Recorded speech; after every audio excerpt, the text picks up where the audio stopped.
a sense of community when you're free. Rolling through the mountains, rolling through the valley, rolling through paradise with me. Hello, everyone. Welcome to the show. Well, I just want to say it's this is being taped on June 9th.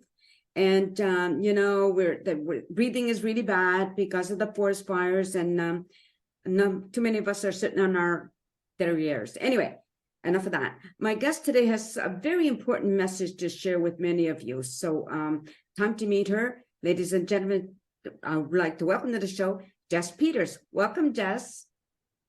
Hi, thanks for having me, Nancy. I'm really looking forward to our chat today. So am I. You know, I talked about the environment for just a second, but we still have to take care of ourselves, no matter our health, rather, no matter what's going on in the world, right? Always. It's the number one thing. Get enough sleep, get enough water, the basics. But yeah, we'll talk about some more of that soon. Okay. But you have something really, really important, especially for females. Yes, for females, non-binary people, and transgender men who were assigned female at birth. So today we're going to talk about Pap smears and the importance of screening for cervical cancer, and of course screening for all types of cancer. You know, as we get to our 40s and our 50s. So many of my peers are coming to me and saying, because I'm a cancer survivor, they're coming to me and saying, I have the early stages of whatever cancer. And so it is happening. It's happening more than it would seem. I've been pretty vocal and loud about my cancer experience, but there are twice as many people having quiet journeys through cancer and not telling people, which is fair, it's always a personal decision, and there's just a few of us that like to speak up about it, so that other people can walk through it quietly and privately, as really is a good way to do it too. So do you want me to just start by telling you some of my story? Yes, please. Okay, so about 6 or 7 years ago, I started to feel really sick all the time.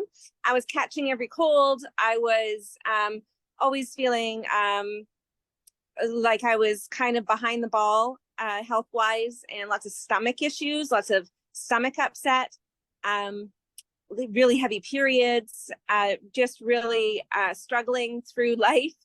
And in 2017, that got really bad. In 2018, in spring, actually on Mother's Day weekend, I was finally diagnosed with Mother's Day. I was finally diagnosed with cervical cancer, and in the coming days, we learned more and more about it. And I'll tell you, the very first thing that I said to a doctor who told me that I had cancer was, when he told me I had cervical cancer, I said, "Oh, is that it? Is that all?" I was so relieved for just a split second.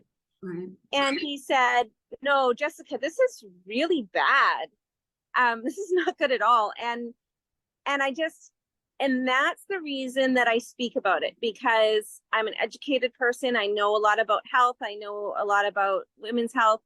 But yet still in my 30s, early 40s at the time, I didn't understand that there was advanced cervical cancer that isn't just as easily removed as a leap, or a simple, not simple, but I didn't realize that it could be bad.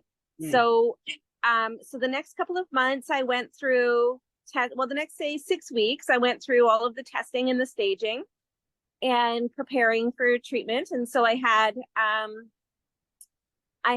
was diagnosed with stage 2B, which is an advanced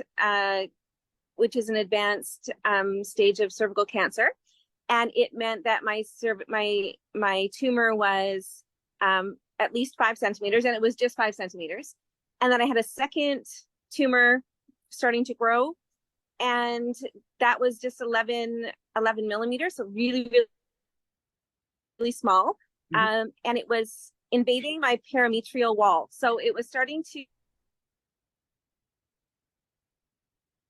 I've lost uterus. Oh, sorry, I lost some of it. Sorry, did it cut out?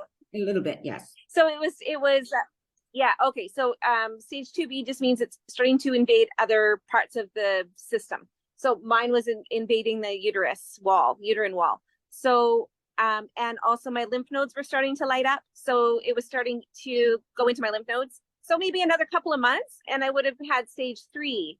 I would have been staged at 3, which your survival rate at stage 3, it just drops drastically. My survival rate at 5 was 50% as it was, and it would have dropped down to, I believe, 25% if I had waited any longer.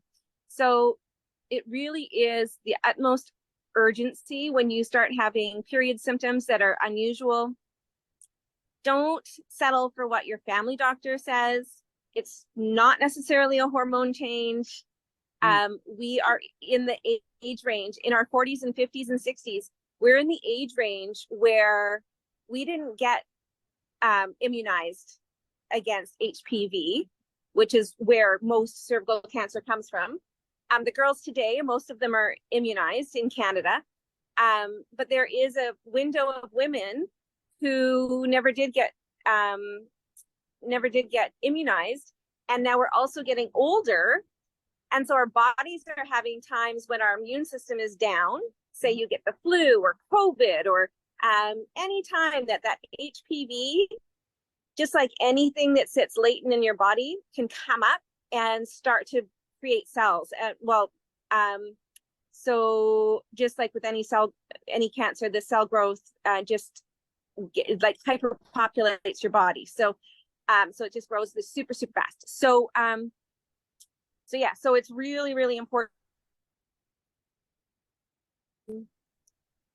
to make sure that you're chronicling your own, even if you can't get into a doctor, you don't have a family doctor, you've got to wait 6 months to see an OBGYN, write everything down, go to the dollar store, get yourself a little health, like a little notebook, make it your health notebook, write down every concern, because you're going to forget.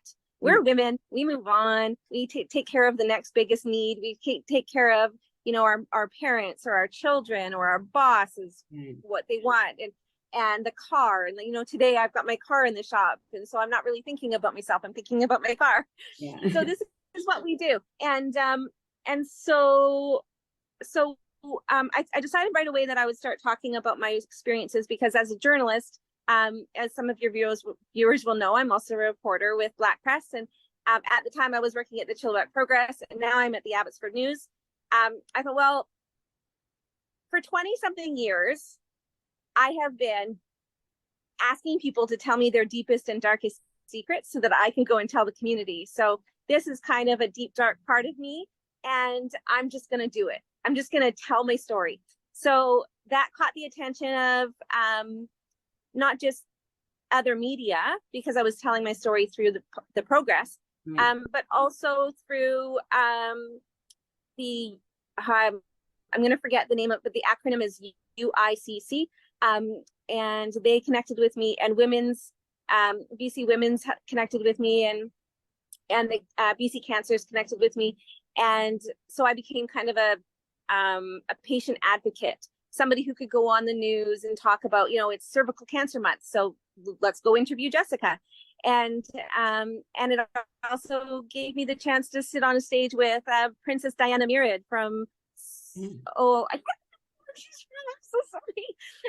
But with the World Health Organization, to talk about the eradication of cervical cancer over the planet. So so it's really just gone from me wanting to tell my story to having this impact on women who, once I started telling my story, they're just, flooding my inbox with I have to tell you about this, I have to tell you about that.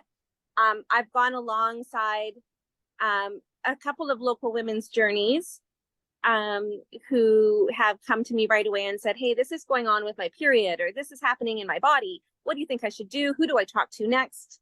What happens next once I have a few friends now who've had cancer, and they've said, what happens to me next? So it's really important to just reach out and talk to each other. it wasn't that long ago, and even some people today think it's gross or inappropriate to be talking about periods. Of course, the whole period poverty thing has come out and people are talking about it more, which is wonderful. And there's some women in Chilliwack obviously doing some really great things, like Miel and Tiffany Francis, and our MLA, just doing some wonderful things. So it's really empowering, and I'm loving seeing all this female energy coming to the forefront in Chilliwack. It's such a wonderful thing, and I love being a part of it. But yeah, so my main message to everybody, though, is to stay on top of your PAP. Have gone 5, 10, 15, 20 years without seeing an OBGYN and just leaving their healthcare to their family doctor, who has how many hundreds of patients and isn't overly concerned with your uterus. So you are your number one, you're the most important person on your healthcare team. You hold the key to your own health inside of you. You have all the knowledge, you have all the feelings, you have the history, it's all in you. So you need to speak up, tell your truth. And if your family doctor's not listening, I know it's hard these days. Yeah. Find another health professional, find a naturopath, find an OBGYN. They're actually easier to get into than people think. It's easier to call up an OBGYN and say, hey, I'm 45 and I haven't had a pap smear since I was 20, 23 or whatever. Some concerns, they'll fit you in. You don't need a referral. You might have to wait a little while, but you don't have to go through your family doctor. So a lot of people don't realize that. And then BC Cancer also does clinics once in a while where you can get these done. So, but yeah, I may have missed things. No, just one of the things I wanted to ask is about symptoms. Like, do most people who get cervical cancer have the same type of symptoms? Yeah, and heavy bleeding is one of them. And so a lot of women have concerns when they see clots or a lot of dark blood. That's actually good. To see dark blood, to see clotting, that means that your body's doing what it should do. It's collecting the blood and expelling it at a later date. It's coagulating inside your uterus and coming out. That's actually fairly normal. But when you start seeing a lot of that, or you start having symptoms where maybe you're like active, and say you like spread your legs and then bright red blood comes out or warm blood comes out, that is a sign that something is wrong, because that shouldn't be happening. Normally, it expels it, and your uterus will be contracting and expanding to help, at a regular rate that you're kind of used to. Right. So, so that's a big sign. Blood, bright red blood, warm blood, blood gushing out when you're not expecting it to. And then also pain during sex, if that's something that normally doesn't.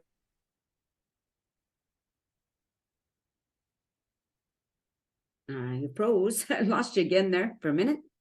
Not sure what's happening. So if I don't get you back, Jessica, Jessie, I'm not sure to call you Jessie or Jessica, so might have to end it here because everything just froze. Oh, you're back again. Just lost you. I'm back. I lost you for a minute. Yeah. Okay. So did you hear what I said about blood, about the different types of blood? Yes. Yes. Okay. So, oh, you froze again. I think our connection's getting bad. Yeah. So how about, listen, let's just end. I'm going to try a different location in my house. Oh, okay. So just bear with Jessie for a second, people, while she tries to, because this is an important message that we need to talk about. I want to know when she gets it settled again. I want to know that once you're diagnosed and your whatever radiation, chemo, whatever, then that starts, how long is that whole process? Oh, okay. So for the stage that I was in, which is a fairly common stage. So if you don't get caught during AIS or, the stage 0 where it's taken care of pretty effectively, and you have to go to chemo, this is what I had is the most common process. So you have a chemo called cisplatin, which is a platinum-based chemotherapy that coats all the cells in your body to slow and stop the growth of the tumor, but it slows and stops the growth of all the cells in your body. Yeah. So you get that once a week for 5 weeks, and then every day of the next 5 to 6 weeks, every work day, like every Monday to Friday, you go in for radiation on your pelvis. So pelvic radiation, usually the very first day, throws you into menopause. Oh. So yeah, it fries up your ovaries just like that. So on top of dealing with having cancer, and having to go through all that process, you're also dealing with menopause. It's a very difficult process. If this happens before you're done having your children, it can be really emotionally difficult. I'm in a group of women from around the world who are cervical cancer patients and survivors, and the heartbreaking stories of women who had been trying to have children, and or who were maybe diagnosed at 26, 27, and their ovary, they just can't do it. But don't be too afraid, because there are doctors who will go in and hang your ovaries. So they'll go in and they'll do a surgery before, and they'll put your ovaries up higher out of the way of the radiation beam. Oh. And then there can be a chance of having children after. So if anybody has found themselves in that situation and they don't want to get treatment, there's also women that go ahead and have a baby while they have cancer. Right. And then they get treated after, because cervical cancer, this is how it's tricky. It's a very slow growing cancer. And it can take years for it to develop into the stage that it was for me. I missed one of my PAPs, maybe 2 PAPs, I think, because at that time it was every year, every 2 years. Right. It's every 3 years now. Oh, and sorry, I got ahead of myself. And then following the external radiation and the cisplatin, then you have 3 or 4 or 5 brachytherapy treatments. What is that? Never heard of that. That's internal radiation. Okay. So your viewers will maybe want to look that up, what a brachytherapy rod looks like. It kind of looks like a broken umbrella without any fabric on it. And it's inserted vaginally while you're under anesthetic. In Canada, you're under anesthetic. In the United States, where they don't want to pay for women to be comfortable, they do it to them while they're awake. Okay. It is a metal rod, but they do wrap it in cotton material to make it easier. And then when you're all done at the end of the day, a nurse comes in and you kind of lightly birth it out while you're awake. Okay. So it's a whole day process, and you're put under anesthetic for it. What happens is the most important part of it was really important to talk about. It's the most important part of the treatment. So the idea is that the brachytherapy rod goes up and it gets as close as possible to the tumor site, because at this point you still have a tumor, even though you've gone through 5 weeks of therapy and stuff. So at that point, my tumor had gone from the size of a loonie or a toonie down to the size of a dime. So it was nice and small, it was still there. And so then it gets up there, and then they plug that rod into a machine, and then they zap it. And at this point, you're kind of starting to wait. And then you have to just lay there for hours. You can't move. You have to lay perfectly still. And they look at all the images that they've taken while you've been asleep.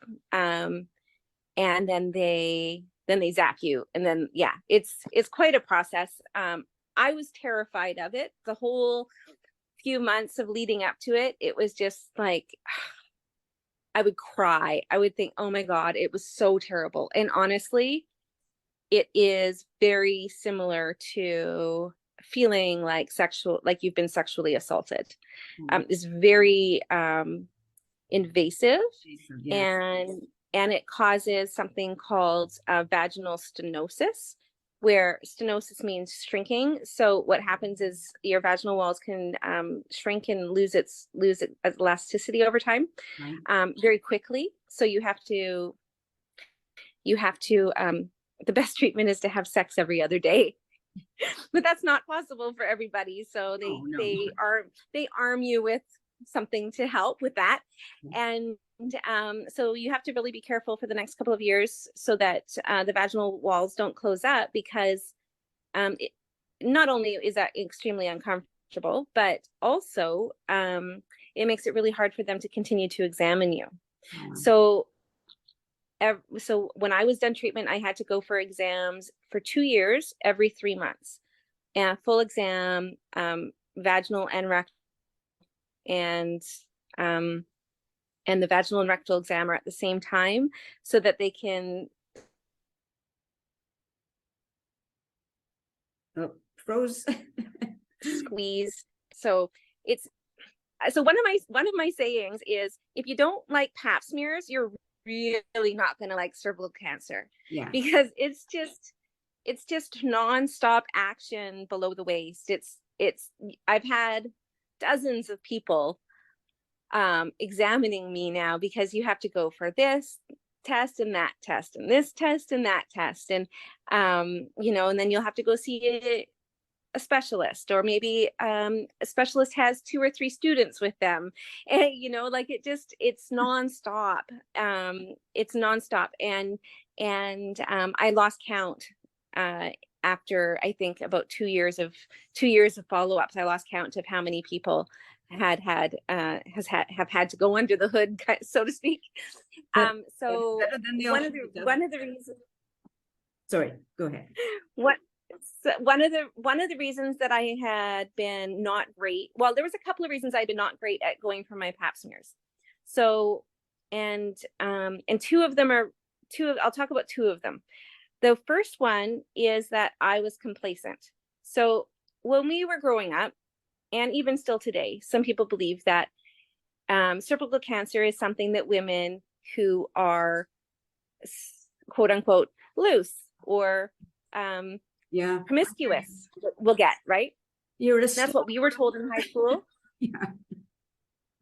So I believed that being with my husband from the time I was 17 kind of excluded me from that risk. Oh. Of course it didn't.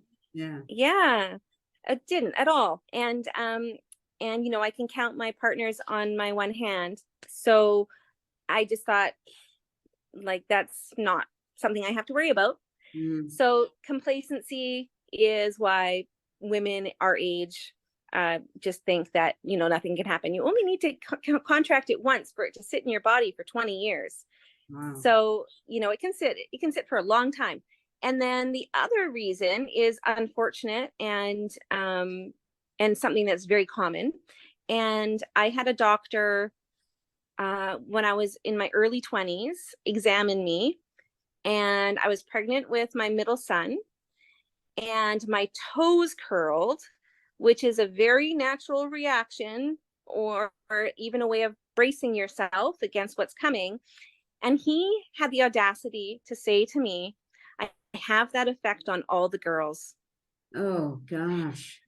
And I was 20 and he was 60. And it was probably one of the grossest things that's ever happened to me in a doctor's office. And it has always sat with me, and I'll never forget it. And it was before I knew that you could report people to the college. Mm-hmm.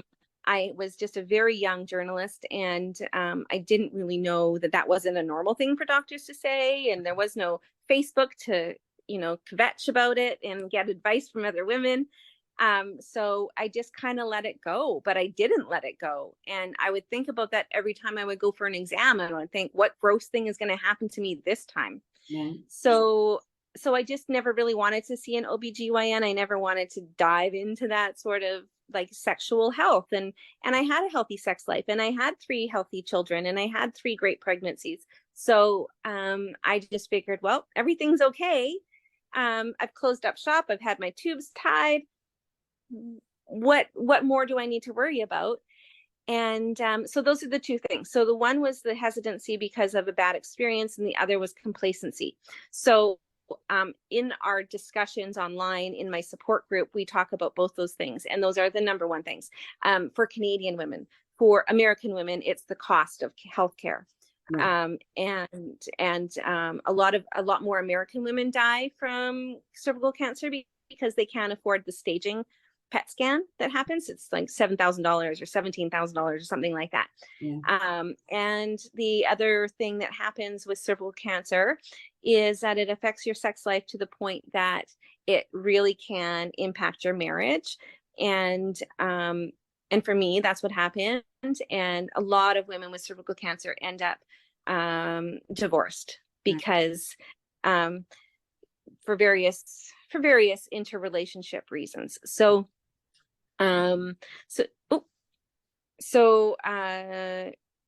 yeah, so I mean, there's a lot at risk. It's more than just your health. It's your mental health. It's your it's your well-being in general. But all of that aside, one of the best things that happened to me is getting sick, because it got me off the carousel of work, and not paying attention to myself. And now I just want everybody to hear that message. And you've probably seen on my Facebook, it's this positive overdose.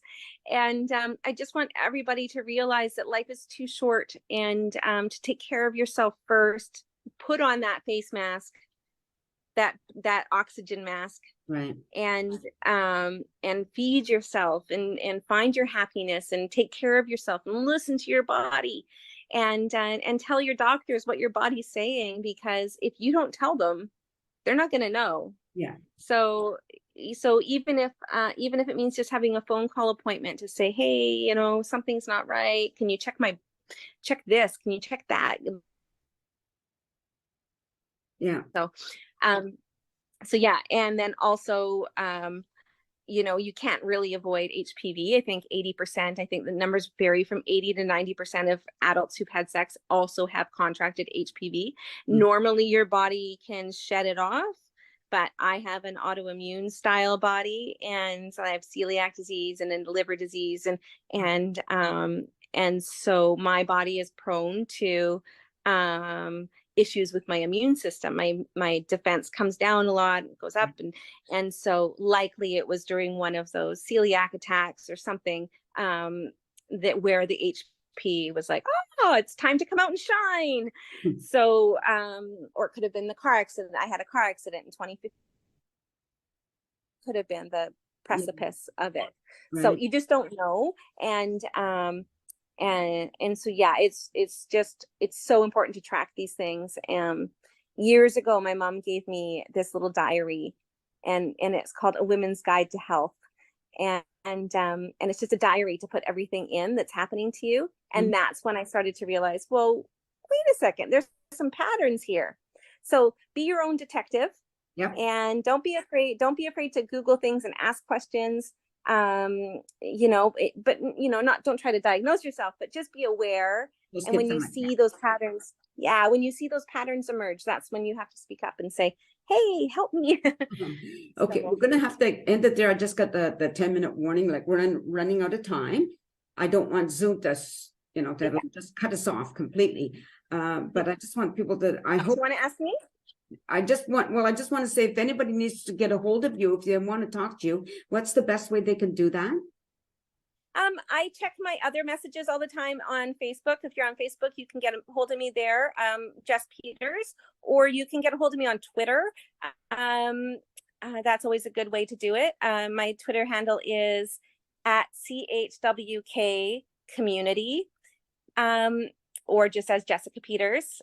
And those are the best ways for cancer related things, because I try not to do it at work too much. All right, sounds good. Right, thanks, Jess. Stay on camera for a second. Thank you, everybody, for watching. And I really hope if you see this, please share it so that other people can see it and pay attention and like listen. I know it's not. I always think if it was a man, would they change the way they did things? But unfortunately, we're females, and that's what it is to get an internal. It's stuff we put off getting.